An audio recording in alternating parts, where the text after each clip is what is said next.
Welcome to Art with Addie. I'm Addie, and this is where you learn how to paint.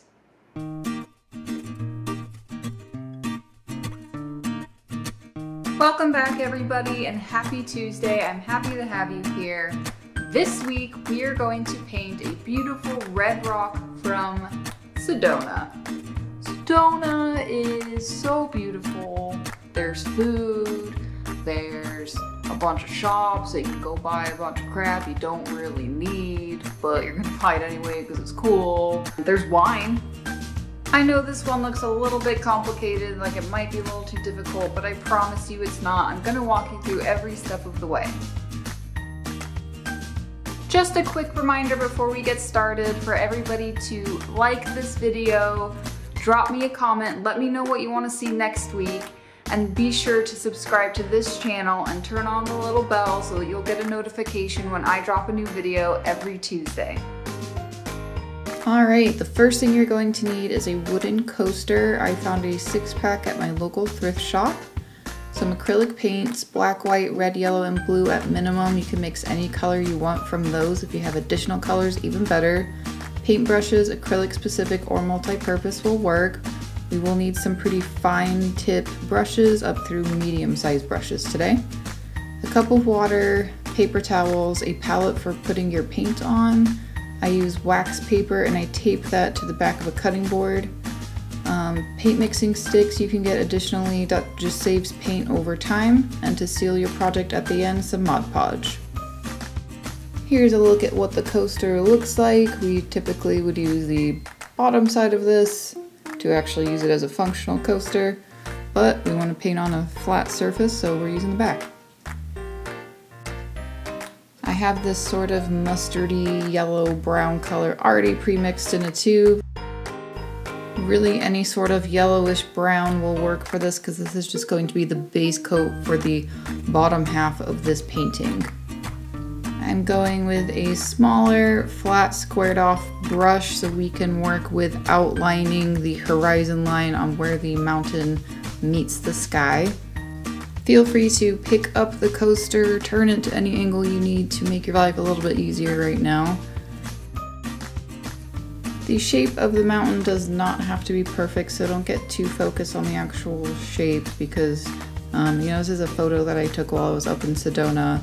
And there are so many mountains that look similar but just slightly different. After we get this basic outline of the mountain done, we're just going to fill in everything below that line with that same color just to get a base coat to cover up that wood grain a little bit. This particular wood on the coaster that I'm working with today is pretty absorbent, which means that the paint is going to dry pretty fast, which means you kind of have to work a little bit fast on these base coats just to make sure that you don't get any streaks showing through some bumps. Next, we're going to start working with the sky, so we just want to get a base color on the portion of the coaster that is not covered in paint. So we're going to use a medium shade of blue. I'm going to continue with the same brush that we were just working with, so make sure you wash off that yellow pretty well or we can get some green tinged sky here. I do have a little tiny desk fan that is blowing directly onto the coaster in between layers of painting just to speed up the drying process.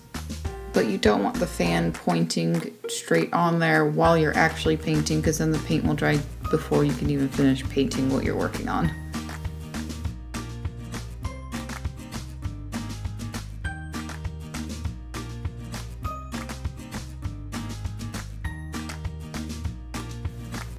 Now we're going to start working with a medium shade of brown. If you do not have a brown, you can mix blue, red, and yellow until you get the shade that you would like. If you need it lighter or darker, then you can add black or white to it after that.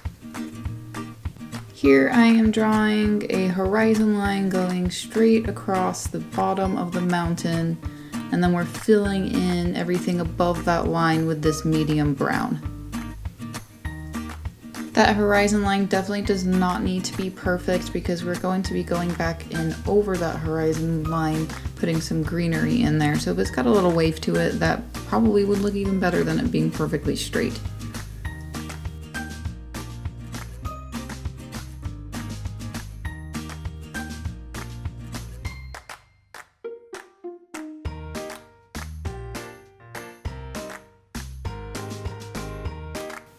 We're going to go back into working with the sky now. So we're going to take that medium shade of blue that we were just working with and add quite a bit of white to it. So the sky is going to go from a darker blue at the top to a light pale blue at the bottom where the sky meets the mountain. We are again still using the same brush. We're going to take just a little bit of that light blue paint and we're going to start from the bottom and just make some straight across horizontal swipes with our brush. If you notice that you're painting over this blue and you can kind of see the wood showing through in a certain part, like the paint is coming up, that just means that you haven't given it enough time to dry. Now we're going to go one step lighter in that blue, so we're just going to add even more white to that blue that we already had.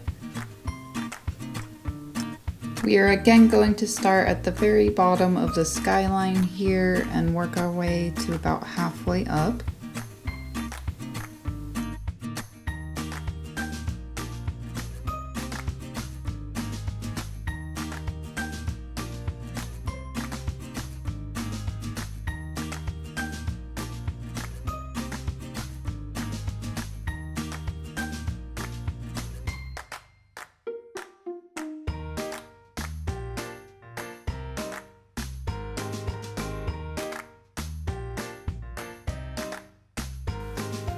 Now we're going to put in a shade of a little bit darker, deeper blue. This is the same color that I used for the original base coat. So I'm putting just a little bit on the upper maybe quarter of the skyline here just to give it a little more depth. If you're seeing any streaks in the paint like you can kind of see in the lighter blue portion of the sky, it's kind of based on the type of brush that you're using. The one that I have is kind of like a medium stiffness, so if you have a softer brush, you probably won't see this issue. The last part of the sky, I want to make just a very slightly deeper blue, so I'm going to add a very tiny bit of black to the blue.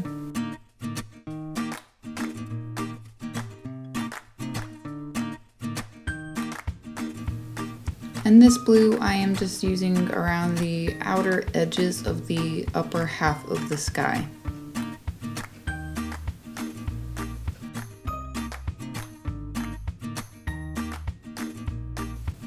Now that we're done with the sky, we're going to go back onto the mountain. I am making a more orangey brown color here because these are technically called the red rocks of Sedona, which looks absolutely amazing during a sunset.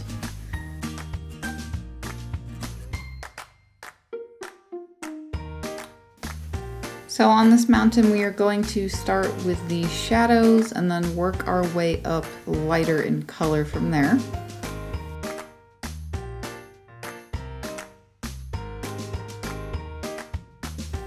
Here's a brush that I'm going to work with for putting those dark shadows in. It's a pretty soft and flexible brush that is rounded at the tip. I'm going to start putting those shadows in on the upper half of that kind of squared off left hand edge there. And I'm kind of just making like this zigzag kind of pattern. This part doesn't have to be exact, it doesn't look exactly like the photo, but since the shadows change throughout the day and depending on where you're standing taking this photo of the mountain, it doesn't really matter. After we make the outline of the shadow, then we are going to fill in that shadow. I'm also making another similar shadow kind of at just below that point at the top of the mountain. The bottom portion of this mountain kind of goes into a triangle shape, so I'm keeping the bottom of the shadows to kind of keep in that triangular shape at the tip of that. You will have to excuse my little bit of a raspy voice today. I also actually sing in this acoustic duo and we had a live stream last night and I might have sang a little hard there, I guess. I didn't realize. Alright, after that second larger shadow, we're just gonna go in, make some smaller shadows, also kind of help form the outline of this entire mountain shape along the top. It is kind of zigzagged and a little rigid on the top, so again, this part doesn't have to be perfect. As long as it's kind of a little random, that's the point. When you look at this mountain in real life, there's kind of like these ridges that go zigzagged in and out, but also these grooves that go across horizontally. So we're trying to mimic both of those shapes by doing these tiny little lines going across, but also keeping that kind of jagged shape for the larger shadows. I'm also using the same very dark brown to make these sort of little shapes off onto the very left-hand corner of the skyline here. There's a couple mountains that are really far in the distance. This is pretty optional. If you want to put that there, you can. If not, no worries. Here I'm putting in those horizontal ridges. Again, this could be kind of at random. We do want to put some of those thicker ridges down the center of that bottom half triangle shape, as we will be building more colors on top of that in that same place.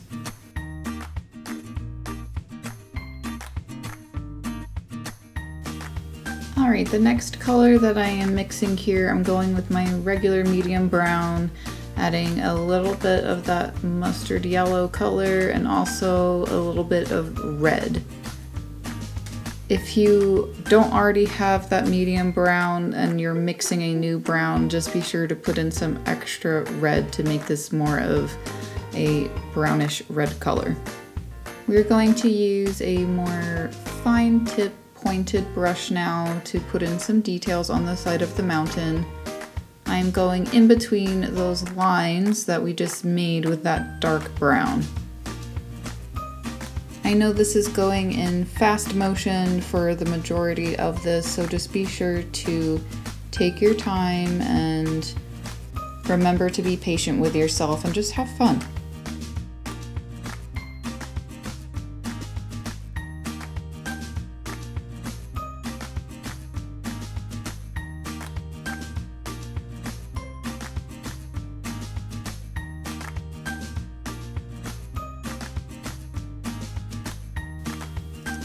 Here I'm just taking a little bit of that brownish red that we just made off to the side, and then I'm mixing some white with it because I want to get a paler kind of peachy version. After we've got that shade mixed, we're going to go in with that same fine tip brush in between where we just went with that last shade of orange. Very delicately just putting some highlights in the upper portion of the mountain between the dark brown lines. I'm also putting some very small horizontal lines within the shadows.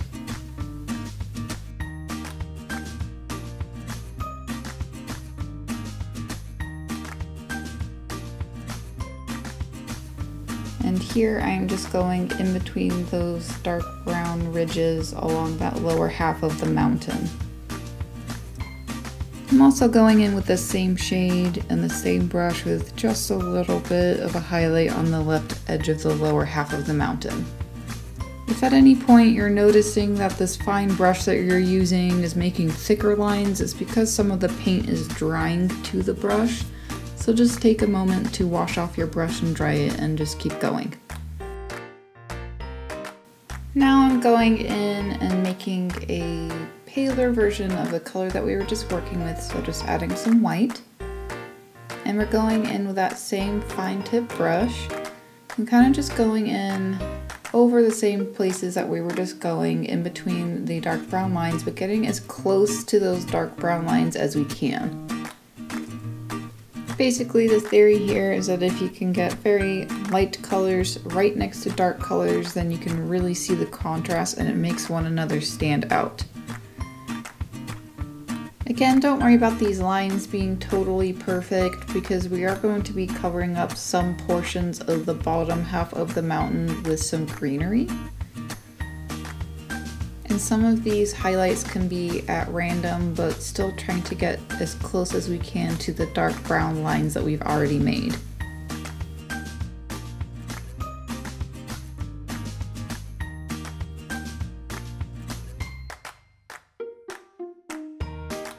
From there, we are going to go with an even paler version of this peachy color that we were just working with. So I'm actually just taking a little bit of that peach and mixing it into a blob of white paint. From here, I am using one step down from the brush that we were just working with. So I am going in just below each brown line that we made in the beginning, just as we have been doing, making a very fine line as close to that as we can. While we are building up shapes on top of shapes, going from dark to light here, we don't want to completely cover up the shape that we just made with the next step lighter. We just want to make each stroke just a little bit smaller than the stroke before.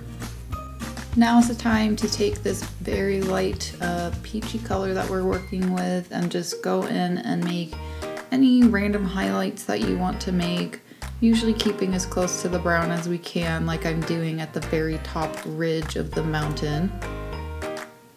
And doing this just adds a little more contrast to the colors on the mountain. Alright, we are done with the earthy tone portion of the mountains, and the only thing that we have left to do on the mountains is put a little bit of that greenery at the base. But now we're going to start working on the bottom half of that brown section of the coaster. And right here, I'm just going in with that peachy color and just doing completely random streaks with a soft brush, just to give the ground a little more texture. So now we're going to start working with the greenery part of this scene. I am going to start with the darkest green and then work our way up to a very pale yellowish green. So I'm taking the green that I have and just mixing it with a little bit of black. If you don't already have a pre-mixed green, you can mix blue and yellow together until you get the shade that you'd like. And if you are mixing your own green, make sure to make plenty of it so we can keep using that to lighten it up throughout the rest of this painting. So we're going to start using that really dark green, using our fine tip brush and just doing some sort of stippling technique here, although we're going to be using more of the side of the tip of the brush rather than the very tip of the brush. And we're just going to go from the top of that triangle portion of the mountain and work our way down to that horizon line.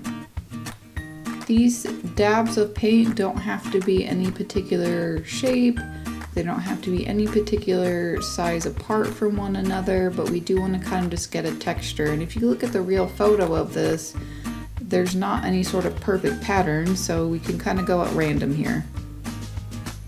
I am working my way along this horizon line where the base of the mountain meets the ground, because we do want to completely cover that portion up, as that's what it looks like.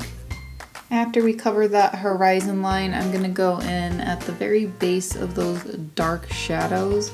We're going to kind of randomly fill in that portion of the lower mountain, but also making these sort of lines that are going down the mountain as well. Here I'm going on that left hand side of the lower mountain with the small paintbrush still, and we kind of just want to make a textured skyline here. In real life, some of these trees and shrubs are taller than others, so we can at random make certain of these dabs a little bit higher up, just so we have some sort of random shape to that skyline. From there, I'm just kind of filling in at random on the left hand side of the lower half of the mountain. We still want to be able to see that orange and peachy color coming through a little bit. But keep in mind that it doesn't have to match my painting exactly, as long as you're kind of getting some shapes in there.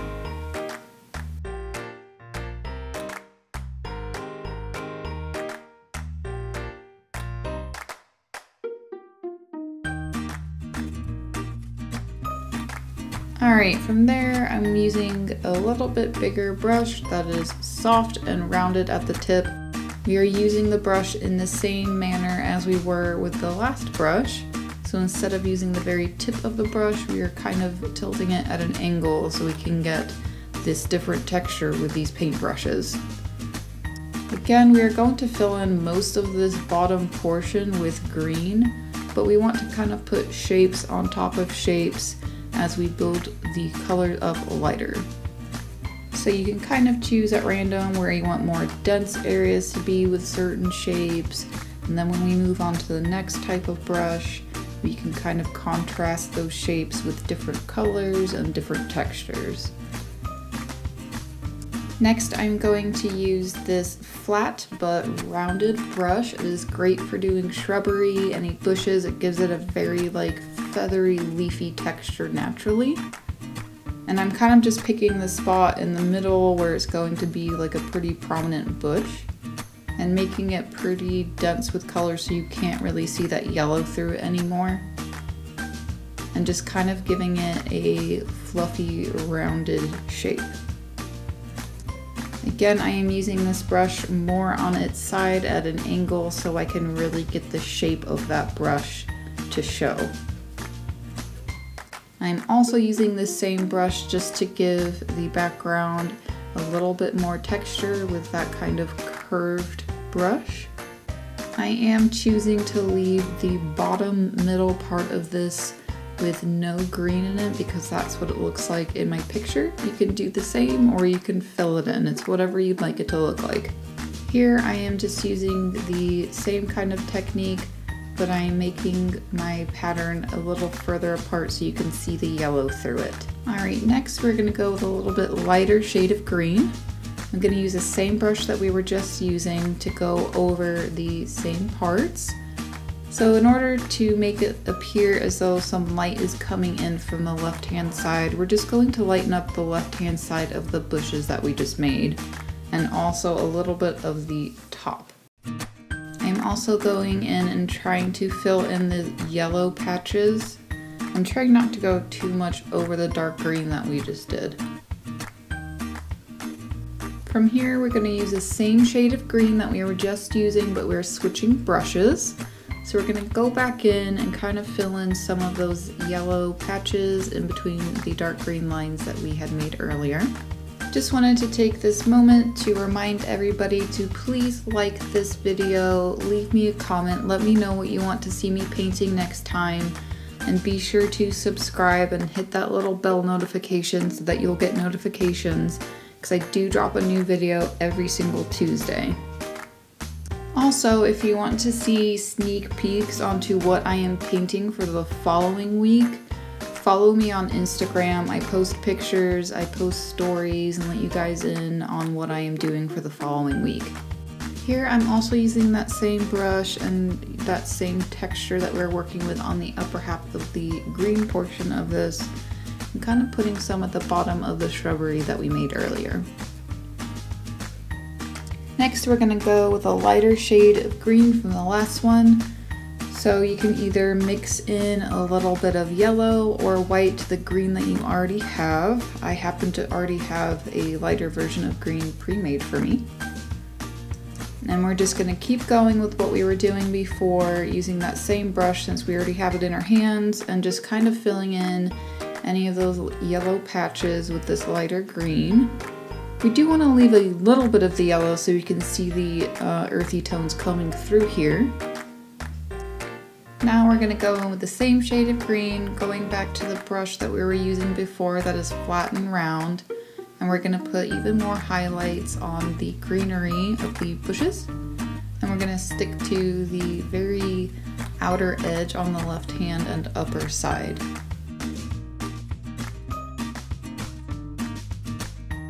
Just mixing a light brown, and we're going to put some very light streaks in at that bottom portion where that yellow is still open. And then going in with a very fine tip brush, just kind of putting some dabs in there and also drawing some more streaks. These can be completely at random. Some of them will be at the base of the other green bushes, and some of them just kind of hanging out in that sandy area. Alright, the last thing that we're going to do here is go one step lighter with that green. I'm just adding some white to the green that we last used. And I'm going in with my very finest tip brush and just putting in a few highlights. Kind of at random here. While I am putting in these last highlights kind of at random, I am trying to place them kind of close to the very darkest green that we put in, just to give it some more contrast. We're going to do the exact same thing that we did before and take this very lightest green and just put some very few highlights into those bushes.